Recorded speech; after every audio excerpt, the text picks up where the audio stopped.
interesting question. My name is Tyler Spiker, and I am the Virtual Production Supervisor here at TRG. I basically supervise the room and make sure that all of the tech is working, collaborating, and kind of being the glue between all the different departments, whether that be our VAD department, which is our virtual art department that is creating our Unreal scenes, our gaffers or the camera crew, even our physical art department, and then handling anything that might come up troubleshooting-wise. I've always kind of loved where art and tech meet. Originally went to school for computer science and then switched over to animation and VFX. So I ultimately graduated with a degree in VFX, came here and worked as a CGI generalist for about 5 years. This was an opportunity that showed up, and it's a great blend of art and tech and troubleshooting and IT. It's just something, yeah, I loved, and I hopped on that opportunity.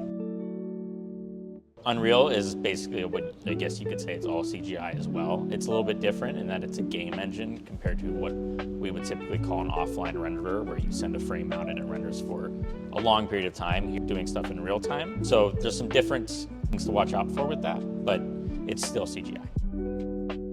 My first project at TRG, I had to composite some CG tables into like an image of like this hut looking out onto the jungle.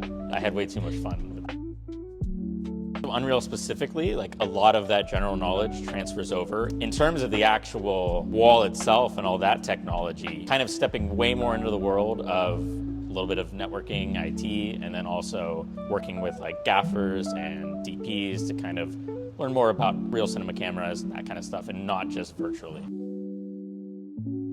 I love the physicalness of this, the fact that I get up from my computer so often and walk into the space and try things out and move the camera while we're testing. That transference from just it living on the computer to being up on the wall, it really happens kind of with our testing days. Many people from the crew are here, which is fantastic, because we get to see it up, and then the art department can start to prop some things. The moment when we see it through the camera lens is when it kind of becomes real and clicks and comes to life.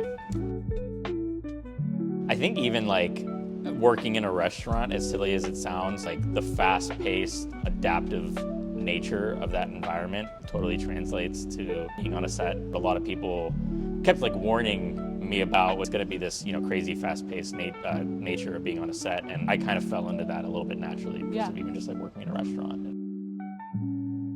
It's just a giant television. I mean, it is a giant LED wall, but the fact that there is this tracking system at play, 3D elements coming from Unreal, where we are actually getting perspective. When you look at things through the camera lens, you can really sell a great shot that is believable, that there is this real space beyond the screen.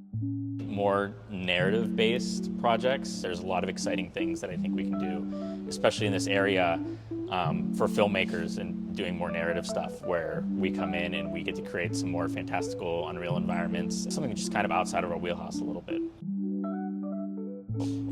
Troubleshooting. Enjoyable troubleshooting. If I could tack another word onto there, okay. I enjoy the troubleshooting.